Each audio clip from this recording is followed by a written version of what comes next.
Al trono del monarca, donde los dogmas caen y la verdad se alza. Hoy continuamos con la serie Requiem para Dios. Si eres nuevo, te invito a escuchar la introducción, ya que allí aclaro algunos puntos importantes. Si no eres nuevo, te invito a compartir, comentar, calificar, suscribirse y todo lo que ayude a que este contenido llegue a muchas más personas. Una vez dicho eso, empecemos. El miedo es el producto más fácil de vender. No necesitas convencer a alguien de que lo compre. Solo necesitas convencerlo de que está en peligro. Con estas palabras comenzamos el nuevo arco de Requiem para Dios. Y después de todo lo que hemos recorrido, quizá alguno de ustedes esté preguntando: ¿qué demonios queda por destruir? Ya destruimos todos los dogmas, ya cuestionamos todos los pecados, desnudamos las virtudes, forjamos nuestras propias reliquias. Y después de fabricar esas armas, tuvimos que enfrentarnos a los juicios más difíciles, los juicios del alma.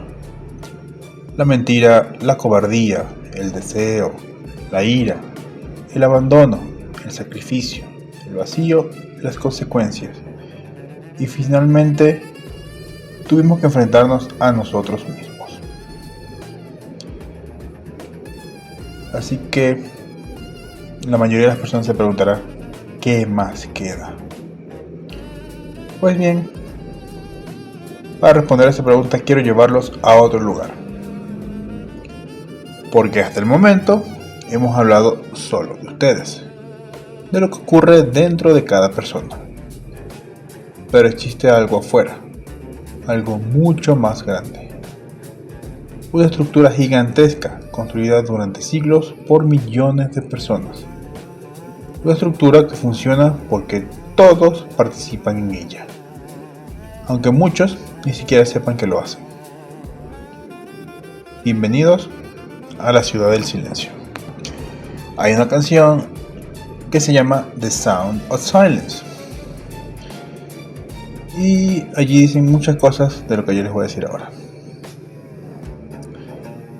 Una ciudad donde todos hablan pero nadie escucha. Una ciudad donde todos tienen una opinión pero pocos tienen pensamientos propios. Una ciudad donde todos dicen querer libertad, mientras que entregan voluntariamente su tiempo, su atención, su dinero y hasta sus miedos.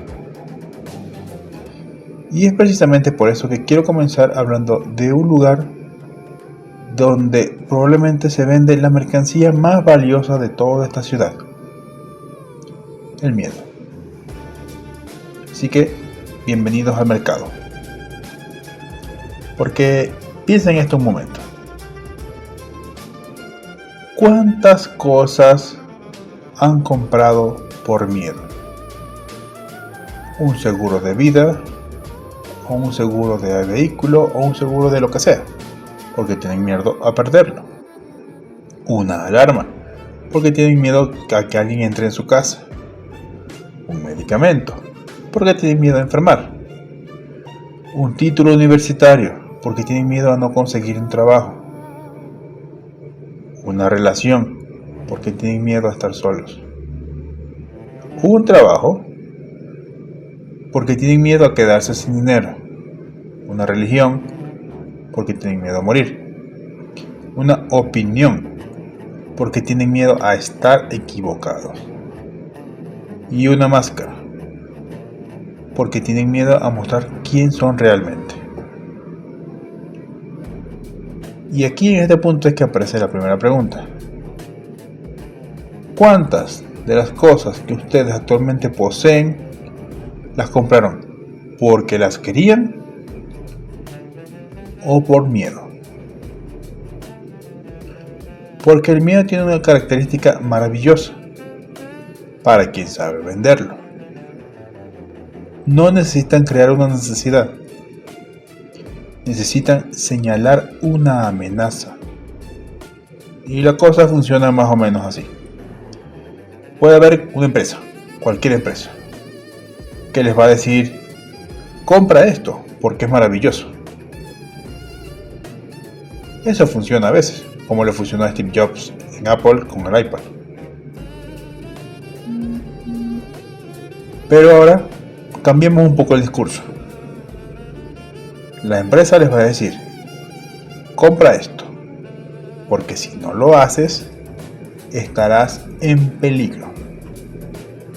Y créanme, eso funciona mucho mejor, porque de seguro ustedes habrán escuchado alguna de estas frases en alguna propaganda de televisión o en algún producto. Protege a tu familia, protege tu futuro, protege tu dinero, protege tu salud, protege tu casa, protege tu identidad, protege tu trabajo, tu vida. Y de repente, algo que hace 5 minutos no necesitabas se convierte en una urgencia, porque ahora tienen miedo. Y aquí obviamente quiero hacer una aclaración. No estoy diciendo que los seguros sean malos, ni las alarmas sean malas. Ahorrar no es malo, estudiar tampoco es malo. Cuidar de su salud obviamente no es malo. No. Decir eso sería absurdo. Porque el problema no es protegerse. El problema es cuando el miedo decide por ustedes. Porque existe una diferencia muy grande entre decir quiero estar preparado a decir necesito estar preparado porque tengo miedo de lo que pueda pasar. La primera nace de la prudencia. La otra nace del terror. Y si recuerdan en el capítulo de la prudencia, ya hablamos de esto. La prudencia observa el peligro. El miedo los hace arrodillarse ante él. Y ahora viene algo un poco más interesante todavía. Porque en el mercado no solamente se vende miedo, se venden otras cosas. También se vende tranquilidad. Y esta es probablemente una de las mercancías más caras que existe. Porque los vendedores te dicen, compra esto y estarás seguro. Y tú compras. Pero después aparece otra amenaza, entre comillas. Y entonces compras otra cosa. Y después aparece otra amenaza y compras otra cosa. Y luego otra, y luego otra, y luego otra. Hasta que termina rodeado de objetos, contratos, cuentas, seguros, aplicaciones, alarmas, contraseñas, planes y personas, intentando construir una muralla alrededor de una verdad inevitable. No tienes el control sobre tu vida. Y eso aterra a todo el mundo, porque todo el mundo quiere seguridad absoluta.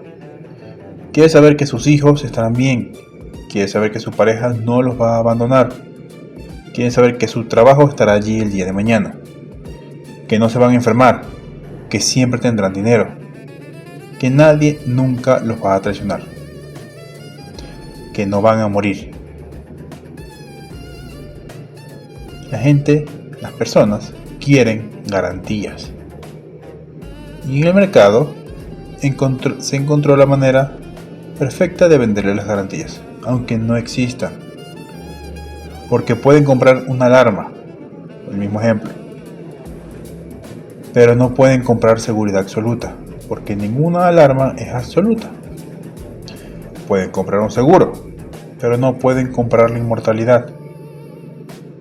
Pueden revisar su teléfono 100 veces, pero no pueden garantizar que nadie nunca los va a abandonar. Pueden controlar cada detalle de su vida y aún así mañana puede ocurrir cualquier cosa que destruya todos sus planes. Y esa es la parte que nadie quiere escuchar, en lo que nadie quiere pensar. La seguridad absoluta no existe. Y entonces aparece una industria aún más poderosa, una que no vende protección, vende información, porque las personas que entienden que la seguridad no es absoluta, le venden otra cosa. Le venden noticias, alertas, titulares, notificaciones, banners de última hora, peligro, alerta, crisis. Esto podría afectarte. esto es lo que debes saber. Me imagino que esto lo habrán visto muchas veces en cualquier red social. Y cuando ven eso, en números, en letras rojas y brillantes, entonces miran, porque tienen miedo. Y mientras miran, alguien gana dinero, porque su atención también tiene precio. Cuanto más miedo sienten, más quieren saber qué está pasando en el mundo. Así que siguen mirando. 5 minutos, 10, 1 hora, toda la noche, hasta que dejan de consumir información y comienzan a consumir ansiedad. Y esta es la trampa más antigua del miedo, la ilusión del control. Porque mientras más consumen, más creen que saben. Y si más saben, creen que nada puede salir mal, que pueden evitarlo.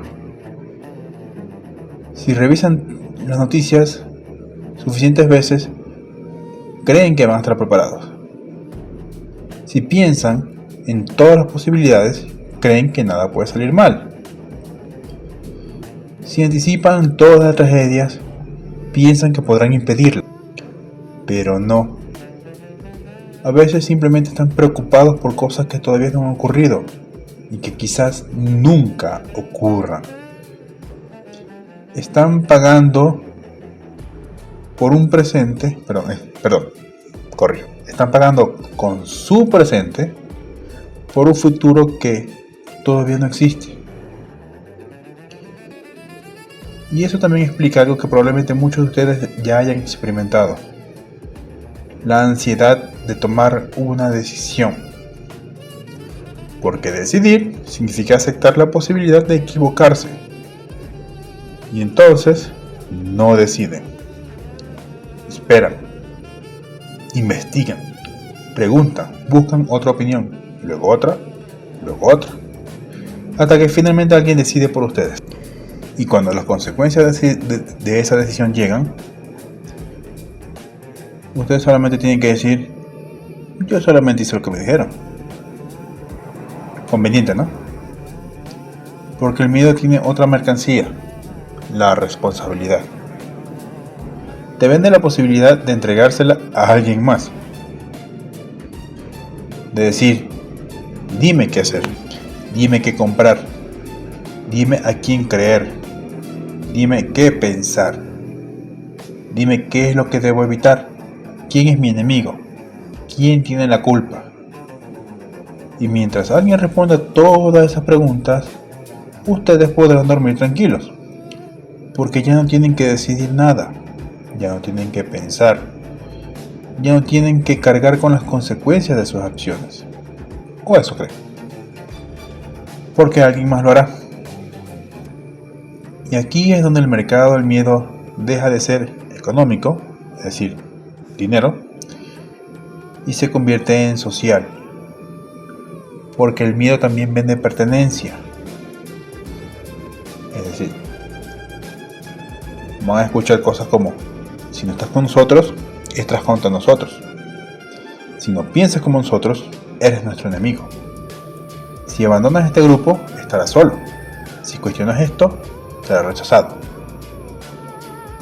Millones de personas terminan defendiendo ideas que quizá ni siquiera entienden, porque tienen miedo a perder a las personas que los rodean. Y eso es algo que ya hemos visto, de la que ya hemos hablado. Eso pasa en la religión, en la política, en las relaciones, en las familias, en los trabajos, en las redes sociales. El mecanismo puede cambiar, pero el miedo no. Y sí, sé que la cosa está un poco heavy, así que hagamos una pequeña pausa aquí. Porque sería fácil para mí decir: dejen de tener miedo. Pero eso sería estúpido. El miedo existe por una razón. Nos protege, nos advierte, nos mantiene vivos. El problema, como ya he dicho antes en otros capítulos, no es tener miedo. El problema es obedecerlo ciegamente. Y esa es una diferencia fundamental. Porque el miedo puede ser un consejero. Nunca debe ser su rey. Entonces, deberían preguntarse, ¿cómo se sale del mercado? ¿Cómo dejo de comprar miedo? La respuesta no es dejen de protegerse, no. La respuesta es una pregunta. Siempre deben preguntarse, ¿qué estoy comprando realmente? ¿Estoy comprando protección o tranquilidad? ¿Estoy tomando una decisión o estoy intentando evitar sentir miedo?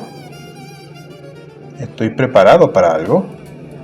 ¿O simplemente estoy tratando de controlar lo incontrolable? ¿Estoy viviendo? ¿O solamente estoy intentando evitar que algo malo ocurra?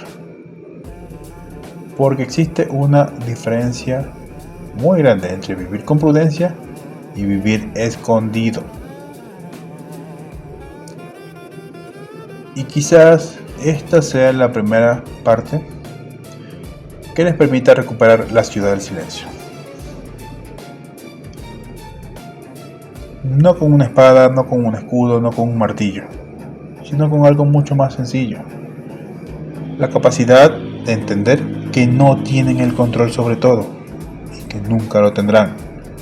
Porque cuando aceptan eso, cuando lo aceptan de verdad, el miedo pierde parte de su poder.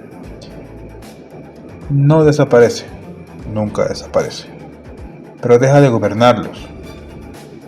Si ustedes pueden llegar al mercado y decir, sí, tengo miedo, y aún así avanzar. Si dicen, sí, puedo perder, y aún así arriesgarse. Si tienen la capacidad de decir, sí, puedo equivocarme, y aún así tomar la decisión, o decir, sí, pueden abandonarme, y aún así amar a la persona que tienen a su lado. Si ustedes aceptan que algún día van a morir, y aún así vivir, nada de eso es ausencia de miedo, eso es libertad. Porque el mercado del miedo siempre seguirá abierto. Siempre habrá alguien dispuesto a venderles seguridad, alguien dispuesto a señalarles una amenaza, alguien dispuesto a decirles a qué les deben temer.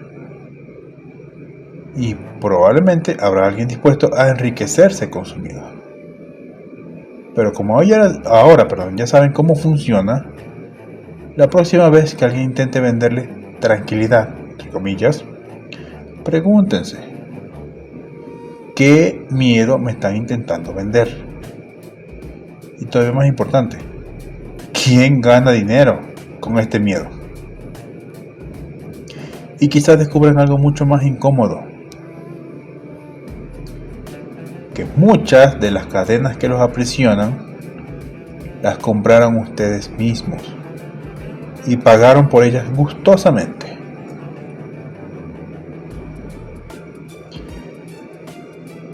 Así que bienvenidos a la ciudad del silencio. Las luces están encendidas, los vendedores están preparados y el mercado ya abrió. Recuerden, la verdad es un eco, la libertad es un acto. Nos vemos en el siguiente capítulo.